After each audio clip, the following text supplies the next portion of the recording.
What if I told you The Princess Bride almost killed its lead actor? That a mob boss quoted it to terrify a director? That the Pope himself was a superfan? This beloved fairy tale has a dark side. Hollywood doesn't want you to know.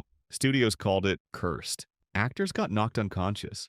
Ribs were cracked from laughing. And behind every magical moment, pure chaos. Here are 20 insane facts about The Princess Bride that prove this masterpiece should never have existed. Number 1. This script was Hollywood's cursed project. The Princess Bride had been circling Hollywood for years like a vulture over roadkill. Studios passed on it repeatedly, calling it unmakeable. Even legendary directors like Robert Redford and John Boorman couldn't get it greenlit. The script was so toxic that William Goldman eventually grew fed up and bought the rights back with his own money. He literally had to save his own creation from development hell. The irony? This cursed script would become one of the most beloved films ever made. Sometimes Hollywood's biggest rejections become its greatest treasures. Number 2. The studio said anything but that. Literally, Rob Reiner pitched The Princess Bride to Paramount executives who basically responded with the most brutal rejection in Hollywood history. Anything but that. They wanted him to make literally any other movie.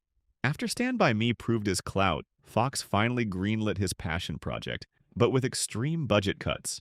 Salaries were slashed, and the entire army consisted of about 7 extras. The film that studios thought was career suicide became a cultural phenomenon. Talk about the ultimate I told you so moment. Number 3. A TV legend secretly bankrolled the whole thing. To get The Princess Bride financed, Rob Reiner turned to an unlikely savior, TV titan Norman Lear. Lear helped raise the funds when no studio would touch it. As payment, Lear even had Christopher Guest and Billy Crystal appear in small cameo roles on his sitcoms to lend support. Without the man who gave us All in the Family, we might never have gotten our favorite fairy tale. Sometimes the most unexpected partnerships create the most magical results.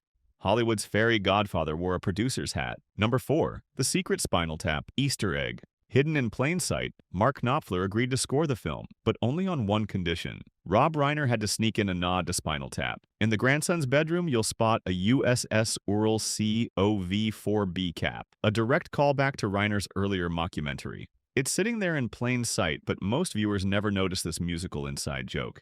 Knopfler essentially held the entire score hostage for one tiny prop placement. The composer got his Easter egg, and we got one of cinema's most beautiful soundtracks. Number 5. Rob Reiner made his dream movie. After Hollywood burned him, The Princess Bride was Reiner's passion project, but studios rejected it so harshly he had to make Stand By Me first just to prove his worth. After getting burned by the anything but that response, he channeled his frustration into creating a different masterpiece. Only then did studios reluctantly give him a shot at his fairy tale. His persistence paid off in the most Hollywood way possible: revenge through success. Sometimes you have to make your second choice movie to earn the right to make your first choice masterpiece. Number 6. Carrie Elways filmed with a broken toe, and nobody noticed. Carrie Elways cracked his toe in an ATV accident with Andre the Giant during filming. Instead of calling in sick, he powered through scenes while secretly limping. If you watch carefully when Wesley tries to settle on a log, his compromised mobility is obvious. The man was literally broken and still delivered one of cinema's most romantic performances. His pain became our pleasure, and the limp added an unexpected vulnerability to the character. Method acting at its most accidentally authentic. Number 7. This sword fight knocked out the lead actor. Christopher Guest, fully committed to his villainous role, whacked Carrie Elways over the head with his sword's butt a bit too enthusiastically. The blow knocked Elways completely unconscious. That very take, with the real knockout, made it into the final film. Guest's method acting nearly gave his co-star a concussion. What you're watching isn't acting. It's an actual assault with a medieval weapon. Sometimes the most authentic moments happen when the cameras are rolling and the actors forget they're not really fighting. Number 8. Andre the Giant's legendary hotel passout. Andre the Giant once passed out drunk in a hotel lobby during the shoot. The crew discovered him sprawled unconscious, and, instead of trying to move a 500-pound wrestling legend, they put velvet ropes around him. Housekeeping had to work around the slumbering giant until he naturally woke up. It became an impromptu tourist attraction. Only Andre could turn a hotel lobby into his personal bedroom and have the staff accommodate him like visiting royalty. The man was literally larger than life, even in his sleep. Number 9. The screenwriter was terrified his own movie would fail. On the first day of filming, William Goldman, the man who wrote the script, was chanting prayers under his breath. He was terrified the entire production would collapse, despite having created the story himself. The writer had zero confidence in his own masterpiece. After years of rejection, even Goldman doubted whether his fairy tale could work. His nervous energy on set revealed the deep anxiety behind every creative project. Sometimes artists are the last to believe in their own genius. Number 10. The epic final kiss required 6 takes because they wanted more that legendary final kiss between Wesley and Buttercup. They shot 6 different takes, not because something was wrong, but because both Carrie Elways and Robin Wright kept asking Rob Reiner to go again. Each take ended with cut and print. But the actors weren't satisfied with just one perfect romantic moment. Their chemistry was so intense, they wanted to capture every possible angle of their fairy tale ending. Talk about method acting meets genuine romantic enthusiasm. Sometimes the best performances come from actors who refuse to settle for good enough. Number 11. Billy Crystal literally broke his co-star's ribs with laughter.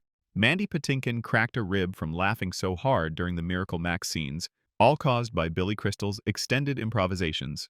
The pain you might detect in Patinkin's performance isn't acting. It's real physical injury from uncontrollable laughter. Crystal's comedic genius was so intense it became a workplace hazard. That cracked rib stayed with Patinkin through the rest of filming, adding an authentic layer of discomfort to his scenes. Comedy can literally be a pain in the ribs. Number 12. The director got nauseous from laughing too hard. Billy Crystal's comedic monologues were so uproarious that Rob Reiner had to step off set between takes, nauseated from laughter. The director couldn't physically handle the hilarity he was capturing on film. Crystal's improvisations were medically dangerous to everyone in the vicinity. Reiner would disappear between shots to recover from laugh-induced sickness. It's probably the only time in film history where a director needed medical attention from comedy. Sometimes great art requires physical sacrifice, even from the person behind the camera. Number 13. Carrie Elways got replaced by a foam dummy. During the Miracle Max scenes, Carrie Elways would break character and laugh so uncontrollably that Rob Reiner had to replace him with a foam dummy. The lead actor literally laughed himself out of his own movie. Elways couldn't maintain composure long enough to get a usable take with Billy Crystal's improvisations. The dummy got more screen time than the actual star in those moments. It's the only film where the prop department had to create a backup actor. Sometimes the funniest scenes require the least human participation. Number 14. The sword fight was too perfect, so they made it longer. The duel between Inigo and Wesley was initially too slick and quick for Rob Reiner's taste. He demanded it be longer and more theatrical, so they redesigned the entire set. Hidden trampolines were added for acrobatic flips, extending the fight until it resembled and surpassed the legendary Scaramouche sword fight. What started as a simple scene became an epic showcase of choreographed combat. The director's perfectionism turned a good fight into a legendary duel. Sometimes good enough isn't good enough for greatness.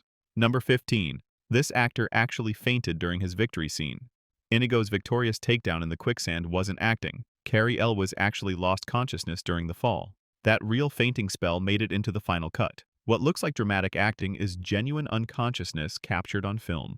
The physical demands of the role literally knocked the actor out, and the cameras kept rolling. It's authentic method acting achieved through actual medical distress. Sometimes the most convincing performances happen when actors aren't performing at all. Number 16. Fans literally killed a remake before it started. Around 2010, rumors of a Princess Bride remake began circulating Hollywood. The fan backlash was so fierce and immediate that the project died almost instantly. Devoted fans triumphed over studio executives through pure righteous fury. No studio executive wanted to face the wrath of an entire generation who considered the original sacred. The fan revolt became legendary in Hollywood circles. It proved that some movies are so beloved, they become untouchable cultural artifacts. Number 17. The virtual reunion raised millions for politics. In September 2020, the original cast reunited virtually for a fundraiser and raised over $4 million for democratic causes. The beloved fairy tale became a political fundraising powerhouse decades after its release. Fans opened their wallets, not just for nostalgia, but for political change. The Princess Bride proved its cultural influence extends far beyond entertainment into real-world activism. Sometimes beloved movies become vehicles for social movements, turning fantasy into political reality. Number 18. Utah adopted this movie as their unofficial state film actor. Chris Sarandon claimed he met Utah's attorney general, who told him every home in the state owns a copy of The Princess Bride. It's basically Utah's de facto state film, more popular than any official state symbol. The Mormon population embraced this fairy tale with religious devotion. Sarandon discovered his villain role made him a folk hero in an entire state. Sometimes the most unexpected demographics adopt movies as cultural touchstones, creating regional phenomena that outlast box office success. Number 19. The Pope himself was a fan. Chris Sarandon once met Pope John Paul II, who greeted him saying, "You were the actor, the one from The Princess Bride. Very good film, very funny." The highest religious authority in the world was a confirmed fan of this fairy tale. Papal approval doesn't get more official than that. Sarandon's villainous Prince Humperdinck earned recognition from the Vatican itself. When the Pope endorses your movie, you've achieved a level of cultural impact that transcends traditional success metrics. Number 20. A mob boss. Delivered the perfect fan encounter. Rob Reiner ran into mobster John Gotti outside a New York restaurant. Gotti deadpanned to him, "You killed my father." After a tense beat, the mob boss cracked up and confessed, "I love that movie." The most feared criminal in America was secretly a Princess Bride superfan. Gotti's joke delivery was probably more intimidating than any villain in the actual film. When notorious gangsters quote your movie, you've penetrated every level of society. Sometimes the most dangerous fans make the best testimonials. It started as Hollywood's cursed project that nobody wanted to make. Studios said anything but that. But somehow, that disaster became a masterpiece. From broken ribs to papal approval, from mob boss fans to virtual political fundraisers, The Princess Bride proved that true love and perfect stories can survive anything Hollywood throws at them. If you're into strange movie secrets and the weird history behind your favorite films, hit subscribe. We're just getting started with the stories they don't want you to know.